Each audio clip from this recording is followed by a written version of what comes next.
लोकसभा चुनाव में भले ही अभी भी वक्त है, लेकिन राजनीतिक पार्टियों ने अपनी कमर पूरी तरह से कस ली है और अपनी तैयारियां जोरों शोरों से कर रही है। जहां कांग्रेस ने यूपीए की जगह गठबंधन का नाम इंडिया किया, तो वहीं दूसरी तरफ अखिलेश यादव ने भी पीडीए के जरिए पिछड़ा और दलितों को अपनी तरफ खींचने में लगे हुए हैं। लेकिन अगर अभी चुनाव होते हैं तो कौन अपनी जीत का परचम लहराएगा, यानी कि कौन सी पार्टी जीत सकती है, इसको लेकर इंडिया टीवी सीएनएक्स का एक सर्वे सामने आया है।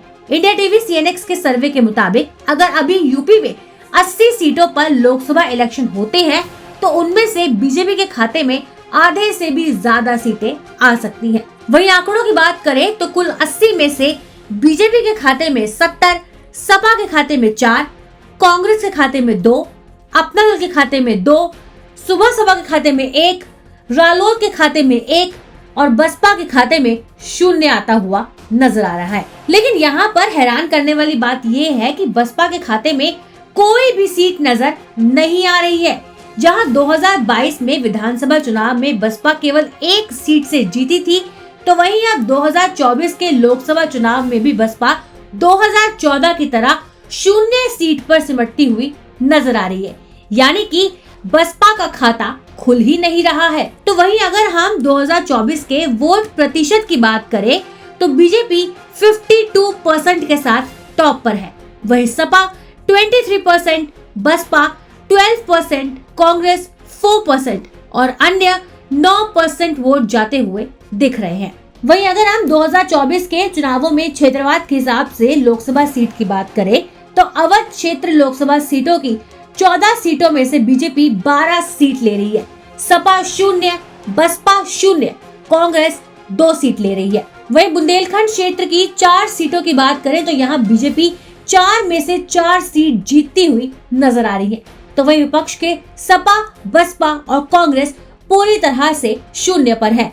वहीं पूर्वांचल क्षेत्र की 29 सीटों में से बीजेपी के पास 28 सीट, सपा के खाते में 1 और बसपा और कांग्रेस यहाँ पर भी पूरी तरह से 0 पर है। रोहेलखंड क्षेत्र की 12 सीटों में से बीजेपी 11 सीटों के साथ आगे है, सपा 1 और बसपा और कांग्रेस यहाँ पर भी 0 सीटों पर है, यानी कि यहाँ पर भी बसपा और कांग्रेस का खाता खुला ही नहीं है। वहीं पश्चिमी यूपी क्षेत्र की 8 सीटों की बात करें तो यहाँ भी बीजेपी आगे है और 7 सीट ले रही है, तो वहीं सपा और रालोद का जो गठबंधन है वो 1 सीट ले रहा है और बसपा और कांग्रेस यहाँ पर भी 0 पर सिमटी हुई है। वहीं मध्य क्षेत्र की 13 सीटों की बात करें तो बीजेपी 13 में से 11 सीटें ले रही है, तो वहीं समाजवादी पार्टी का जो गठबंधन है वो 2 सीट जीत रहा है, लेकिन बसपा और कांग्रेस यहाँ भी पूरी तरह से 0 सीटों पर सिमटे हुए दिख रहे हैं। हालांकि आपको बता दें कि India TV CNX opinion poll के मुताबिक ये सर्वे पूरे देश की 292 लोकसभा सीटों पर किया गया है और इनके पूरे देश में सर्वे सैंपल 44,548 लोगों का है। हालांकि आपको यहाँ बता दें और यहाँ पे आप गौर करिए कि ये ओपिनियन पोल केवल सिर्फ और सिर्फ अभी एक अनुमान है। हकीकत इन आंकड़ों से अलग बिल्कुल हो सकती है और हकीकत तो आने वाले चुनाव के बाद ही रिजल्ट्स में पता चल पाएगी। वैसे आपको क्या लगता है कि 2024 में किसकी सरकार बननी चाहिए और क्यों बननी चाहिए? जो भी आपकी राय है हमें कमेंट बॉक्स में जरूर बताइएगा।